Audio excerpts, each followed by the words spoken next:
6 से 14 वर्ष बालकों को निःशुल्क अनिवार्य शिक्षा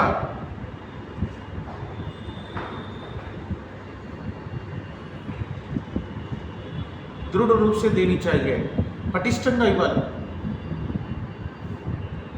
దానిలో కాంప్రమైజ్ కావద్దని చెప్పింది.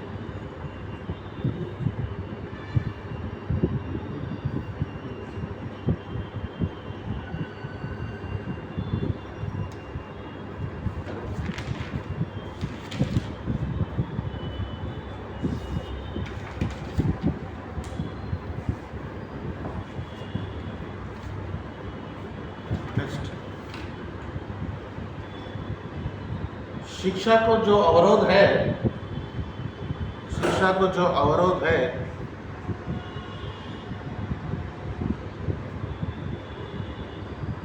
जैसे व्यर्थ,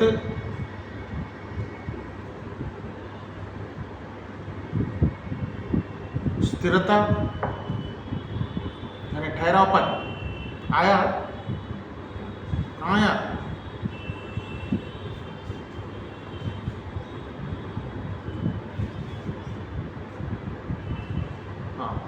कम करनी चाहिए, कम करनी चाहिए.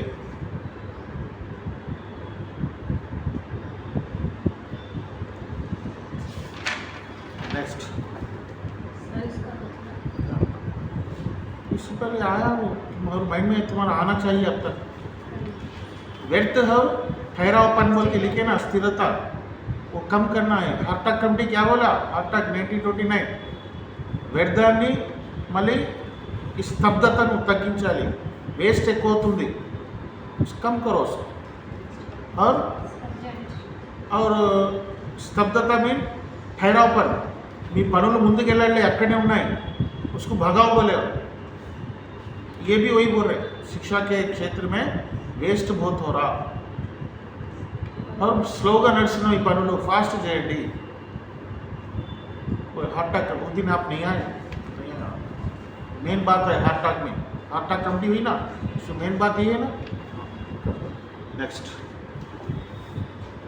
सेवाकालीन शिक्षा को महत्व देना, सेवाकालीन शिक्षा को महत्व देना.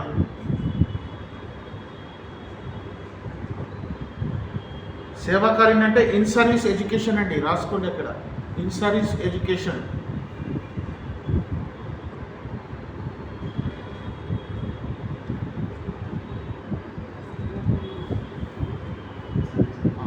शिक्षा मातृभाषा में होनी चाहिए, शिक्षा मातृभाषा में होनी चाहिए.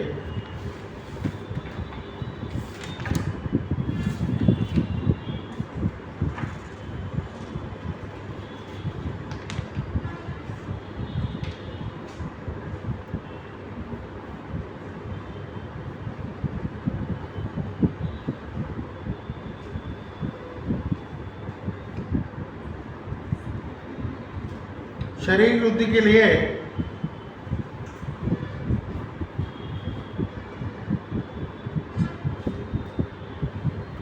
वृद्धि के लिए खेलों को महत्व देना.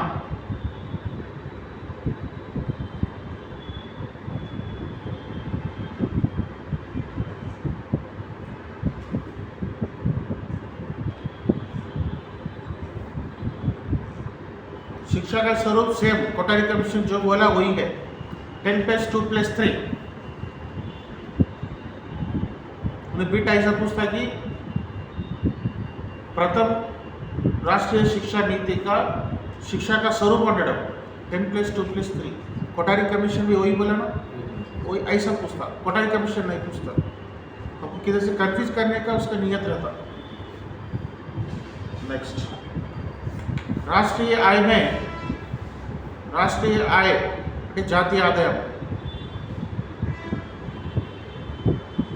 6%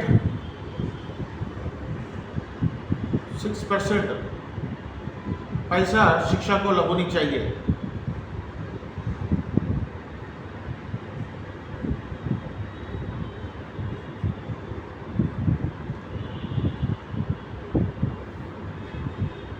हर राज्य में राष्ट्रीय विश्वविद्यालयों की स्थापना करना। क्या लिखे? हर राज्य में कृषि विश्वविद्यालय, सॉरी कृषि विश्वविद्यालय అంటే अग्रिकल्चर यूनिवर्सिटीज स्थापना करना।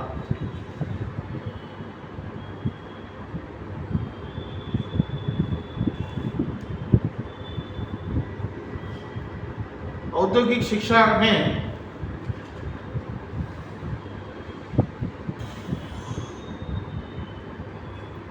औद्योगिक शिक्षा के लिए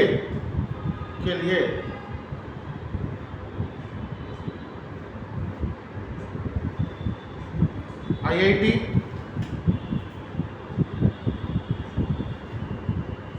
औद्योगिक संस्थाओं की स्थापना करना।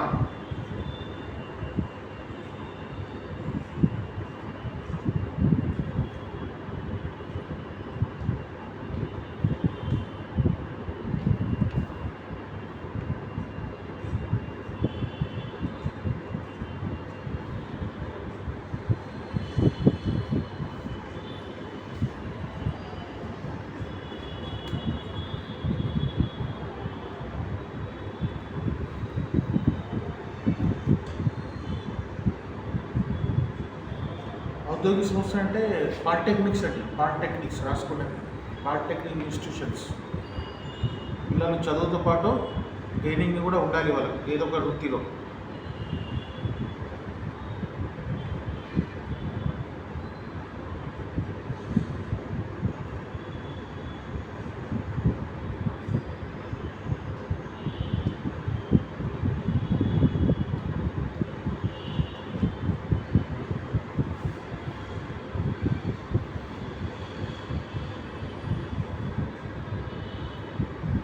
ये है 1968 के सिफारिश।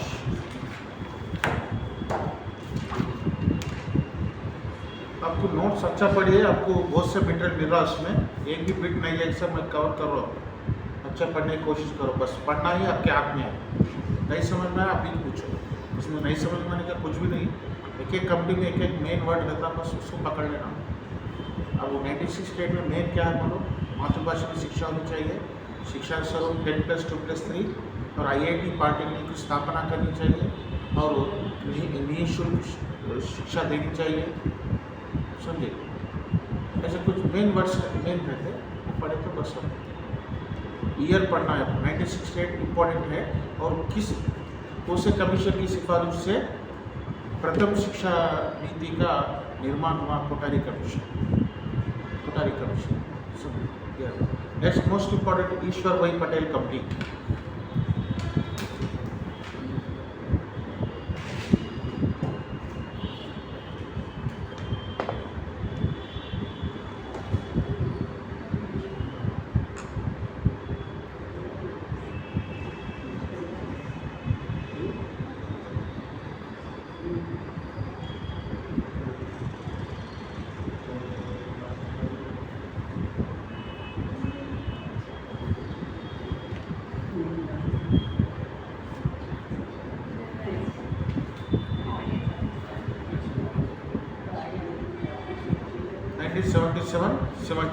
ईश्वर भाई पटेल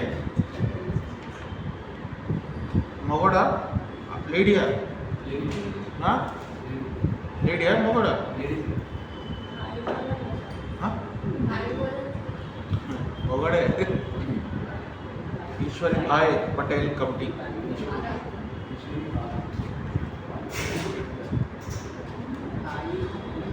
మన భారతదేశంలో తొలి కాంగ్రెస్ చేత ప్రభుత్వం ఎప్పుడు వచ్చింది? స్వతంత్ర పంచి నుంచి వరుసగా కాంగ్రెస్ ప్రభుత్వం గెలుస్తూ వచ్చింది, కానీ ఒక ఇయర్లో ఓడిపోయింది. అప్పుడే తొలి కాంగ్రెస్ చేతన ప్రభుత్వం వచ్చింది అంటాం మనం.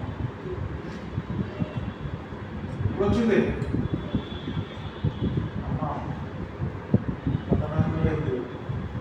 బేసిక్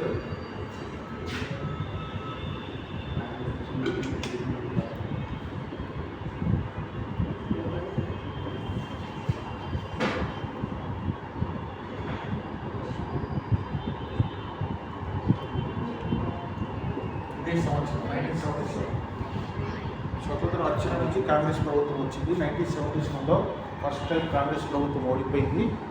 తొలి కాంగ్రెసేతర ప్రభుత్వం వచ్చింది జనతాదళ్ మొరార్జీ దేశాయ్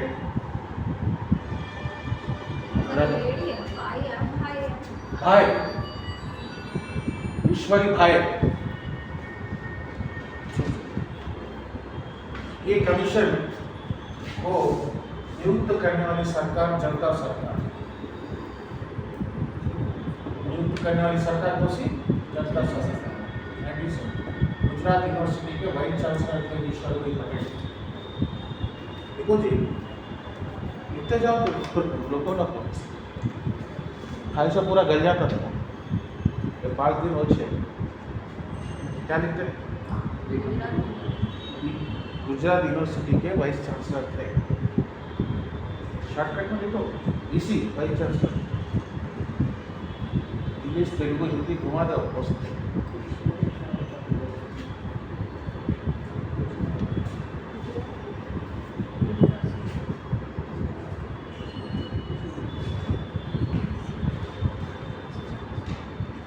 कमीशन को कौन डाले? जनता सरकार डाली। ये बिट बहुत बड़ा है।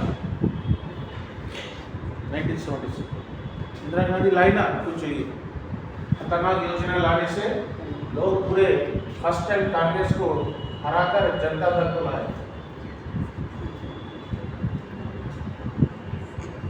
गरीबी हटाओ।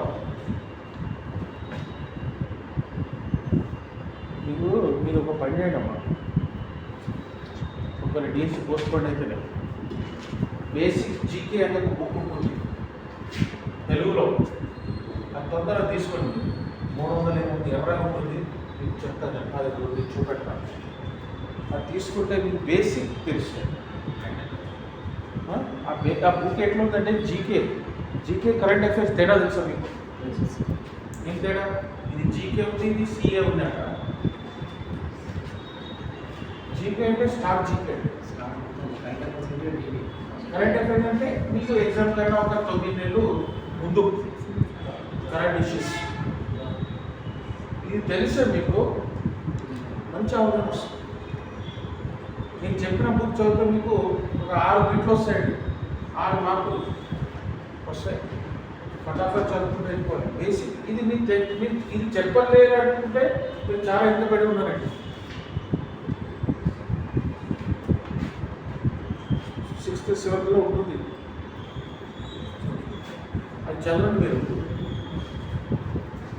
जनता सरकार ने ईश्वर भाई पटेल कमीशन को नियुक्त किया। ये कंपनी किस पर काम करेगी मानो? सेकेंडरी लेवल पर, सेकेंडरी लेवल में माध्यमिक स्तर पर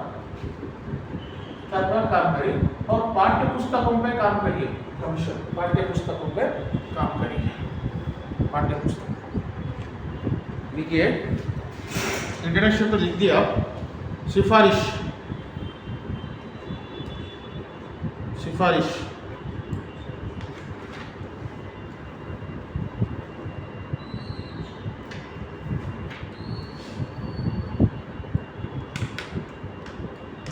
यह कमीशन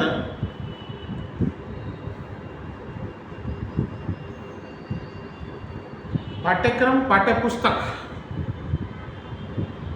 की जांच करने के लिए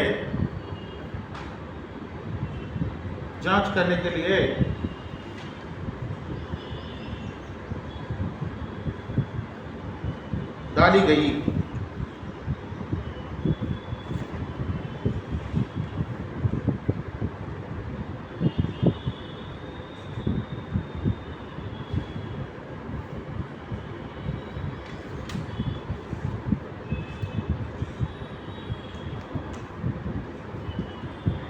डाली गई मतलब सिलेबस कैसा रहना, पाठ्यक्रम का मतलब क्या है?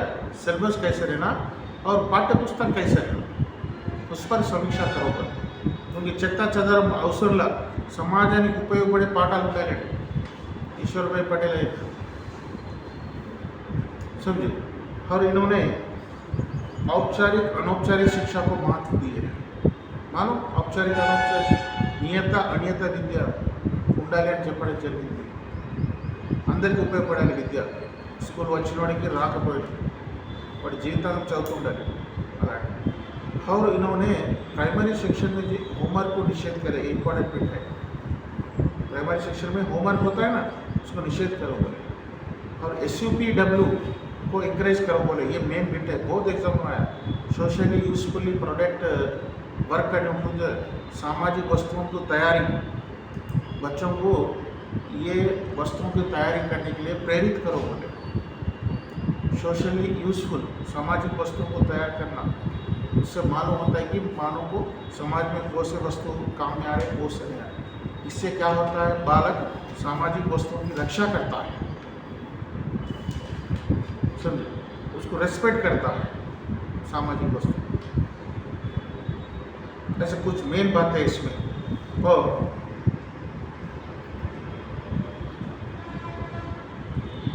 प्राइमरी सेक्शन में टाइम टेबल फ्लेक्सिबिलिटी होनी चाहिए. फ्लेक्सिबिलिटी అంటే తెలుసా, లక్షలపని అంటే అంత కఠినంగా ఉండకూడదు, కఠినంగా ఉండకూడదు. वैसे टाइम टेबल बनाना पड़ता है. लिखो,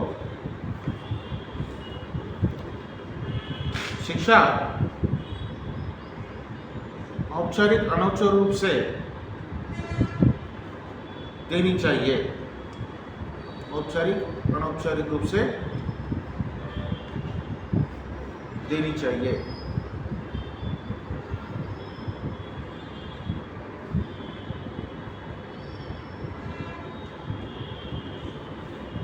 छात्र के व्यक्तिगत या निजी आवश्यकताएं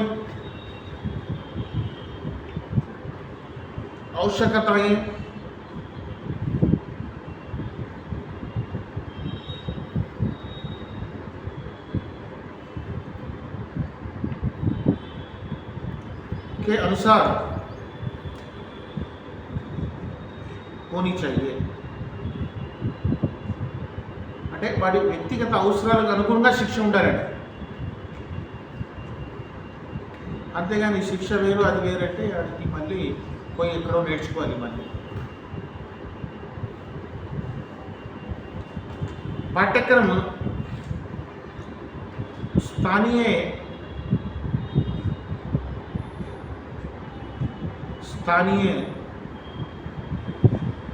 परिस्थितियों के अनुकूल होनी चाहिए. स्थानीय परिस्थितियों के अनुकूल होनी चाहिए.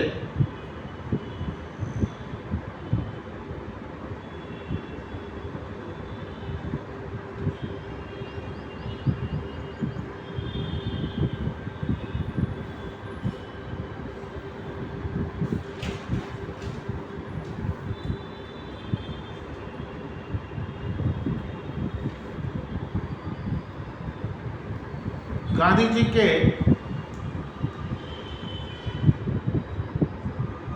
जी के वार्धा योजना के अनुसार, वार्धा योजना गांधी जी 1939 अनुकूल होनी चाहिए.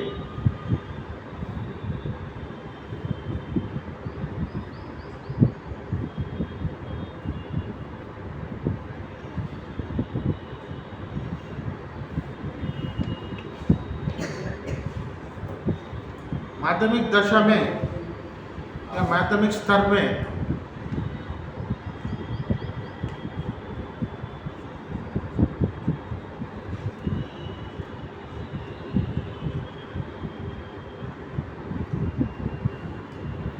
SUPW कार्यक्रम दृढ़ होनी चाहिए. SUPW socially usefully product work.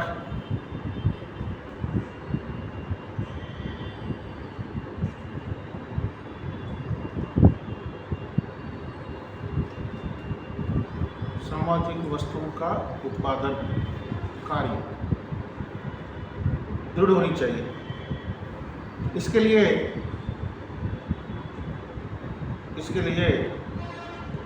सप्ताह में 6 घंटे का समय देनी चाहिए. इम्पोर्टेंट है, मोस्ट इम्पोर्टेंट है. इसके लिए एक सप्ताह में 6 घंटे का समय देना। किसके लिए? SUPW के लिए।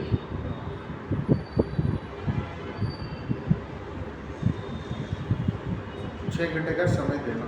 पहले 3 घंटे थे हमारे, ये कंपनी क्या बोली 6 घंटे बढ़ाओ बोले, क्योंकि बालक को प्रैक्टिकल नॉलेज आता है।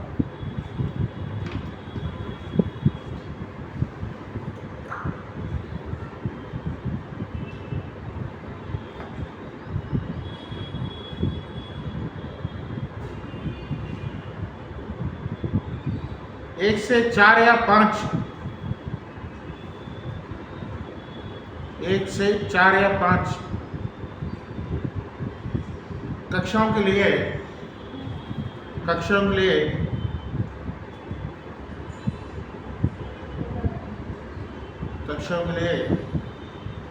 अढ़ाई से 3 घंटे 2.30 ढाई से 3 घंटे औपचारिक शिक्षा होनी चाहिए।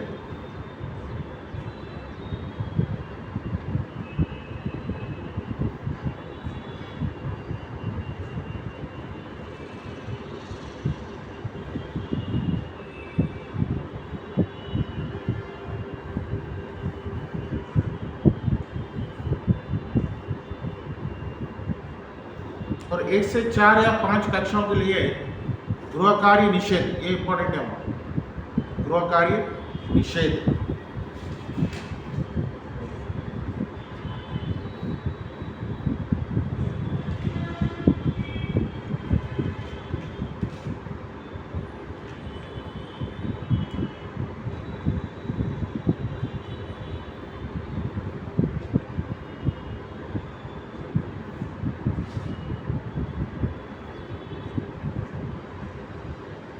बालकों में स्वयं अध्यापन या स्वयं अध्ययन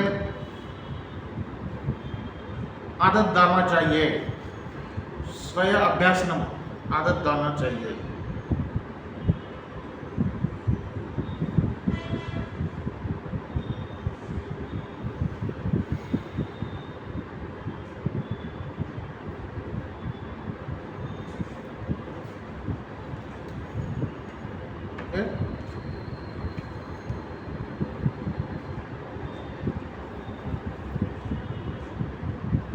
स्थानीय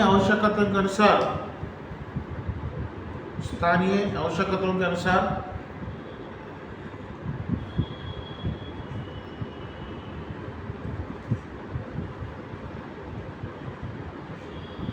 पाठशाला का समय सारणी होनी चाहिए, टाइम टेबल।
बस ये इम्पोर्टेंट है। इसमें 4 बातें इम्पोर्टेंट है। ईश्वरभाई पटेल ईयर इम्पोर्टेंट है, क्योंकि वहाँ जनता सरकार डाली है। जब तक जो कंपनियाँ पूरे कांग्रेस सरकार में आई है, जनता सरकार में आई, उसलिए इम्पोर्टेंट है। ईश्वरभाई पटेल गुजरात यूनिवर्सिटी के वही DC थे। ये कंपनी किस पर काम करी है? माध्यमिक सेकेंडरी लेवल पर काम करी है, माध्यमिक। और पाठ्य योजना, पाठ्य पुस्तक कैसे होना, इस पर सूचना करी है। तो इसमें 3 बातें मेन है। फर्स्ट मेन SUPW के लिए बालकों को प्रोत्साहित करना। NCERT जो बोला ना, NCERT फ्रेमवर्क 3 घंटे से उसको ज़्यादा है, 6 घंटे देना एक सप्ताह में, समझे। और 1 to 4, 5 क्लास, वो 4 हो सकता है, 5 हो सकता, क्लैरिटी नहीं है। उनको होमवर्क निषेध करना है, उनको निषेध करना है और उनको ज़्यादा दृढ़ रूप से पढ़ाने की कोई ज़रूरत नहीं है। समझे, 2.5 से 3 घंटे उनको औपचारिक शिक्षा देनी चाहिए, बाकी उनको फ्रीडम देना चाहिए, ये SOPW में काम करना चाहिए। समझे, ये बातें इसमें मेन है। समझे, ये है ईश्वर पटेल। नेक्स्ट है और एक Malcolm Adiseshiah committee.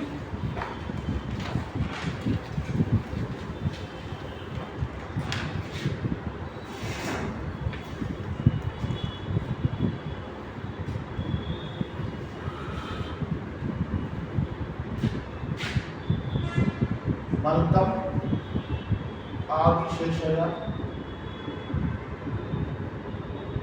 Commission 1977 Malcolm आदिशेषाय।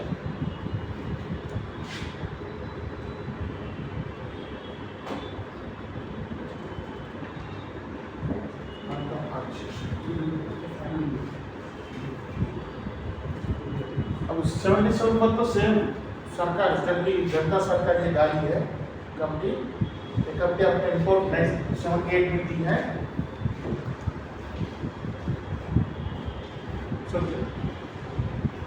Learning by doing नाम से कमीशन अपना रिपोर्ट बनाए, ये इम्पोर्टेंट है।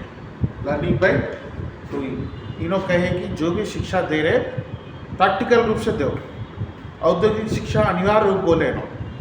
लर्निंग बाय डूइंग प्राथमिक कक्षा तो तुम औपचारिक देख सकते, लेकिन माध्यमिक स्तर पर कंपलसरी औद्योगिक रूप से, औद्योगिक का मतलब क्या है, पारिश्रमिक का उनको शिक्षा देनी चाहिए। इन और जो भी कक्षाएं होते हैं उसको विभाजन करके प्राथमिक स्तर पर औपचारिक शिक्षा देना है और माध्यमिक हायर पर कंपलसरी बालक को औद्योगिक रूप से शिक्षा देनी चाहिए, यानी व्यवसाय शिक्षा देनी चाहिए। वृत्तिपरమైన विद्या, व्यवसाय शिक्षा का मतलब क्या है, वृत्तिपरమైన विद्या कंपलसरी देना बोले, उसका नाम ही है लर्निंग बाय डूइंग।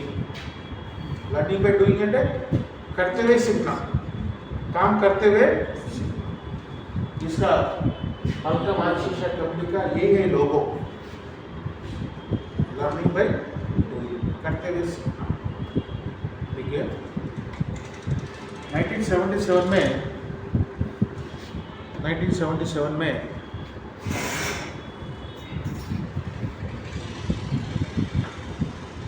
जबकि केंद्र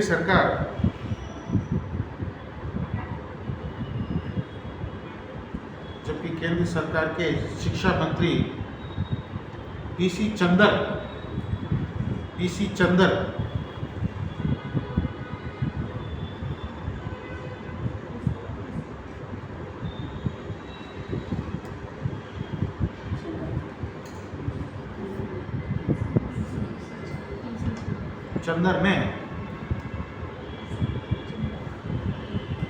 ने इस कमीशन का निर्माण किया।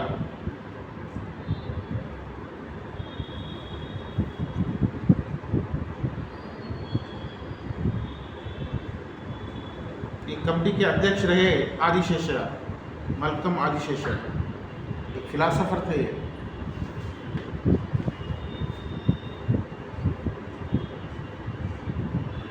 इन्होंने अपना प्रतिवेदन 1978 में समर्पण किया।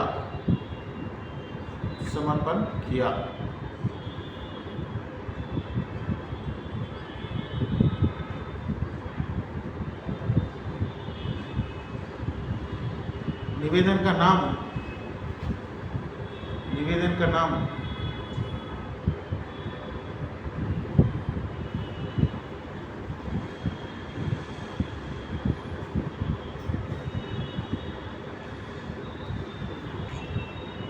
क्या है, लर्निंग बाय डूइंग। वो इम्पोर्टेंट है, लर्निंग बाय डूइंग।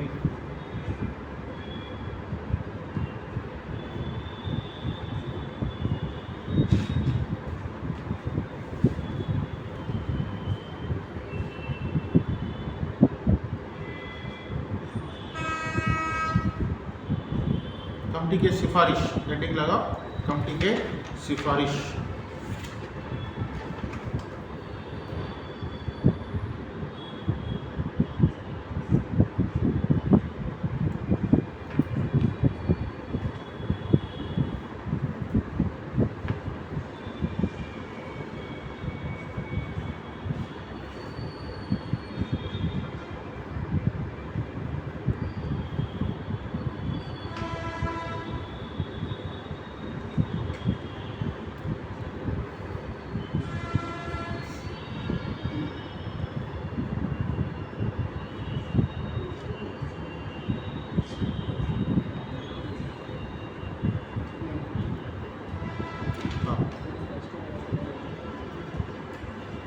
उच्च और माध्यमिक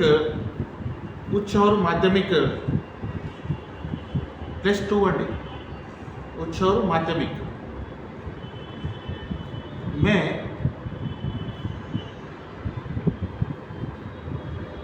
2 प्रकार के शिक्षा प्रणाली होनी चाहिए। 2 प्रकार की शिक्षा प्रणाली होनी चाहिए।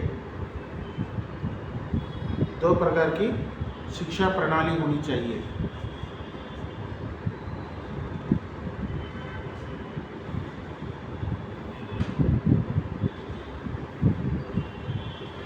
एक साधारण शिक्षा प्रणाली,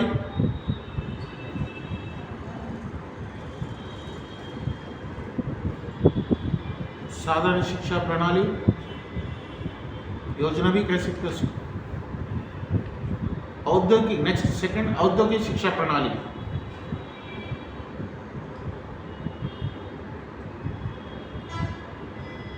औद्योगिक शिक्षा प्रणाली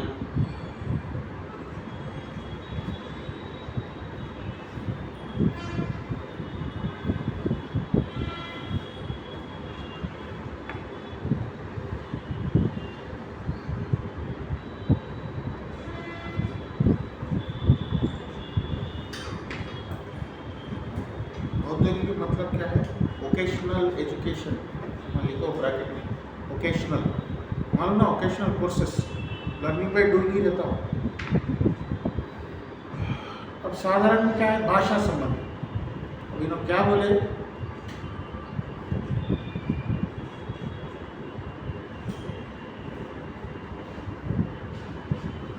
कहते हैं कि शिक्षा प्रणाली को 2 प्रकार से विभाजित करो।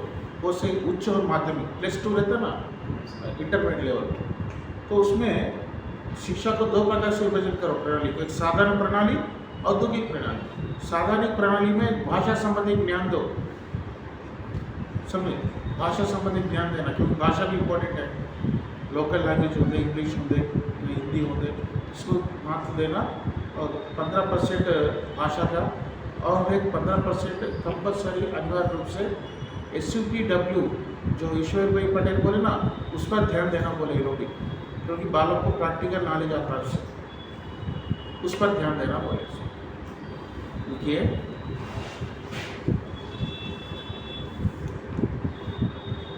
साधारण शिक्षा प्रणाली में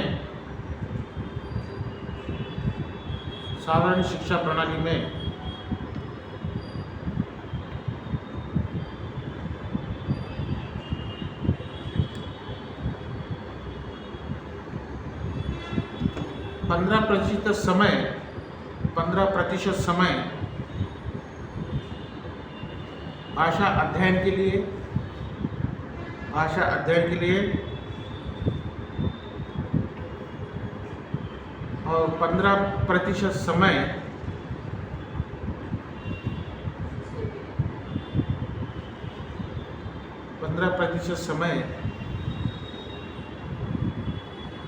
SUPW के लिए देनी चाहिए। SUPW के लिए देनी चाहिए।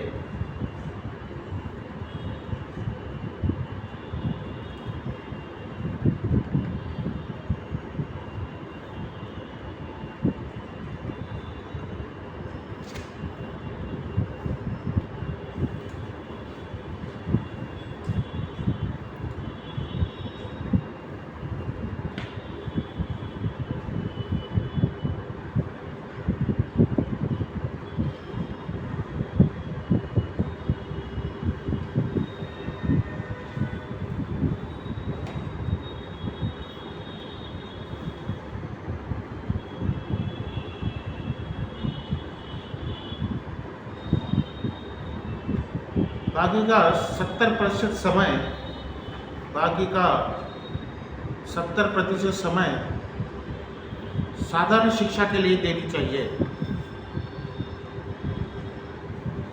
साधारण शिक्षा के लिए देनी चाहिए।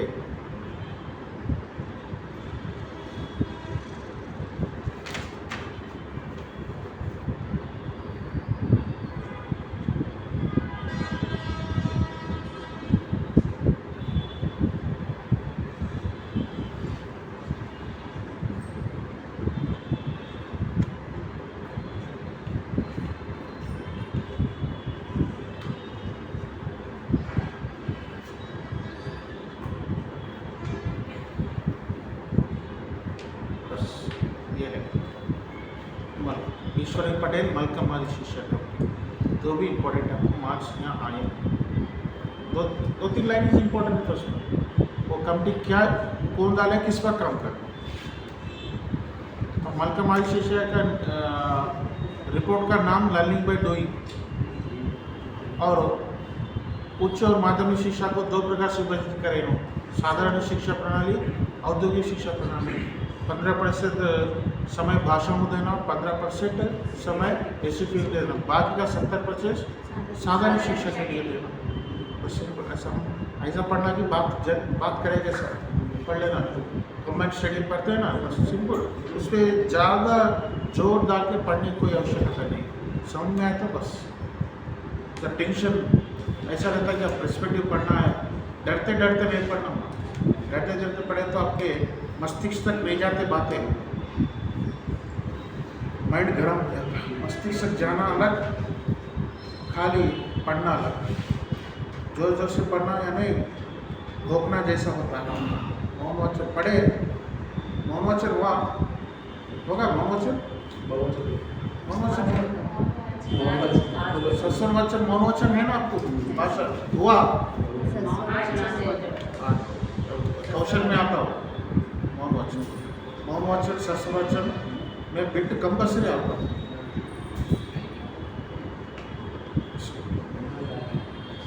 डरना नहीं पड़ता सर, जैसे पढ़ना है हम जैसे जनरल बात करते हैं वैसे पढ़ लेना बस। उसे 2-3 बार पढ़े से तो उस पर क्लैरिटी आ जाती है।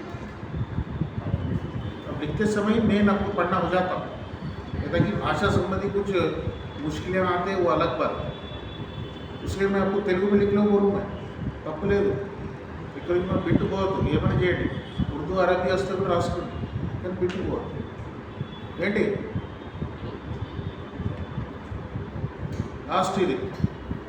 లాస్ట్ ఫైటింగ్ సినిమాలో ఉంటుంది చూడండి, క్లైమాక్స్ ఫైటింగ్, మళ్ళీ సమయం రాదు, దొరకదు కూడా, ఏం పోతావు समझे। नेक्स्ट इम्पोर्टेंट हम अनिवार्य रूप से बिट आशा करते हैं 1986 शिक्षा प्रणाली।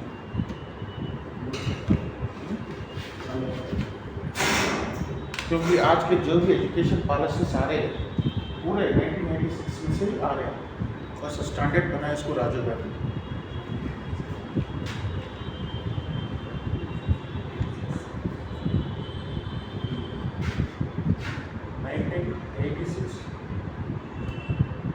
भारतीय शिक्षा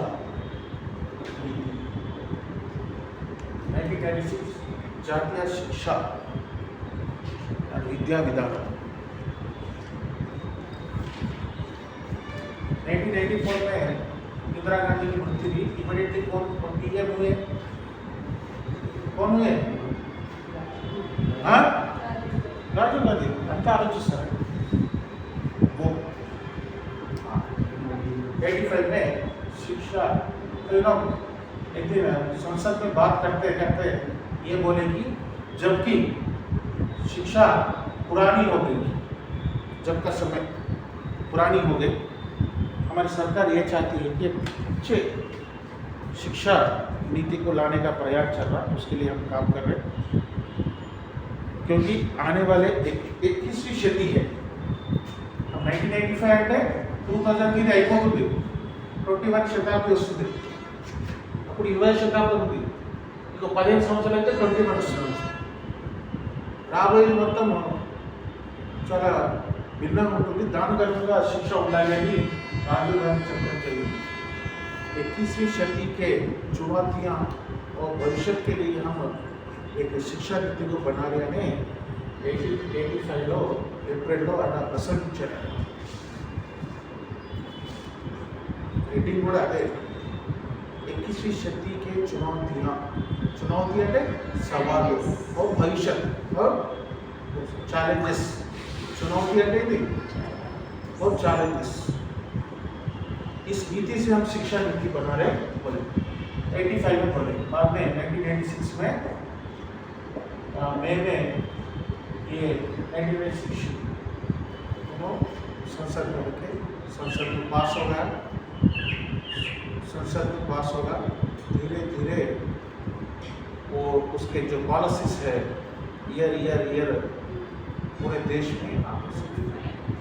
तो उसमें से पूरी योजनाएं आ रही. पूरी योजना कंप्यूटर एजुकेशन इसी से आया. फर्स्ट टाइम कंप्यूटर एजुकेशन यहाँ से आया जो राजीव गांधी का.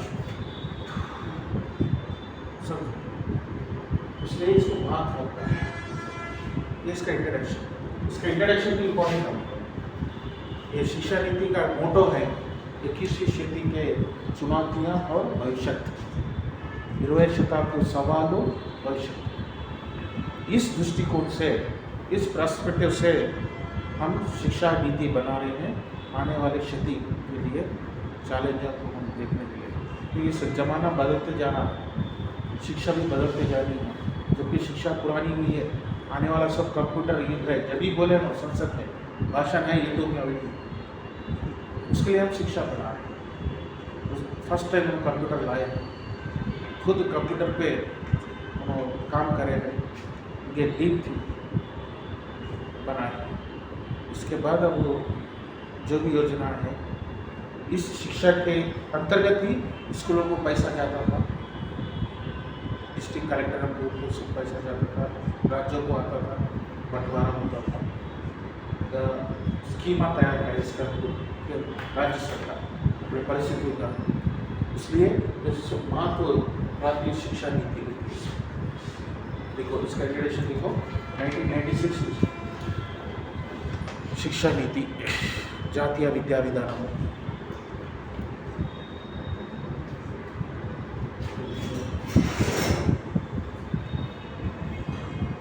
आधुनिक शिक्षा नीति के लिए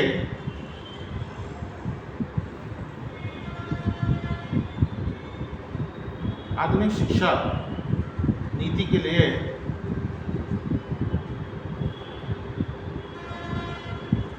भारत देश के जब के प्रधानी राजीव गांधी. हेडिंग तो 86 लिखे ना ऊपर. जब के प्रधानी राजीव गांधी ने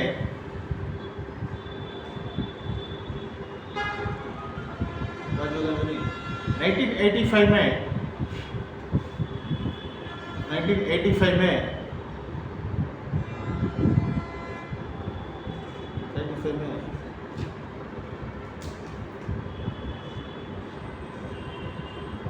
संसद में पार्लियामेंट लो संसद में भाषण करते हुए कहे कि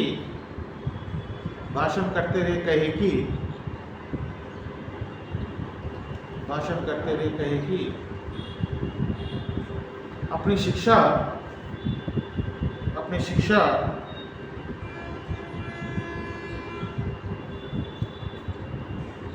21वीं सदी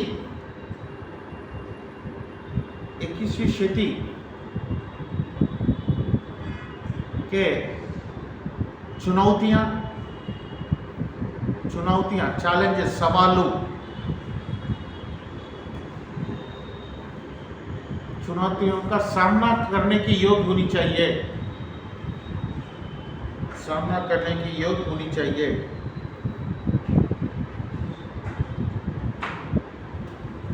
सामना करने की योग्य